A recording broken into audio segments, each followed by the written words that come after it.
And finally, why shouldn't you crack your knuckles? Oh. Is there lasting damage? Can you do lasting damage on the bone? No! Oh, you just did it. Oh, no. Problems? Oh. There's a but I think it's an old wives' tale that actually, if you do that, it causes arthritis. Yeah. Because there was a famous doctor called Dr. Unger who believed that it did, and for 50 years, this doctor every day cracked the knuckles on his left hand and didn't on his right. Well, but the story is that his mother, when he was very young, he cracked the knuckles on both hands. And his mother said, "You do that, honey, you'll get arthritis." And he thought, well, being of a scientific turn of mind already as a child, he thought,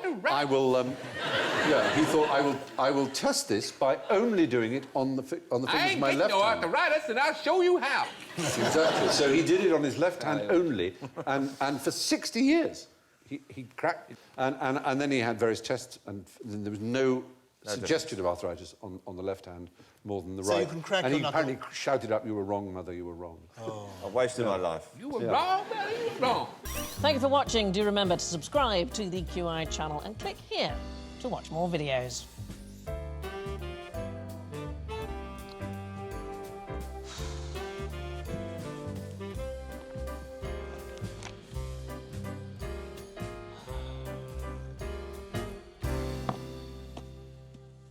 Well, please, come on, pick something.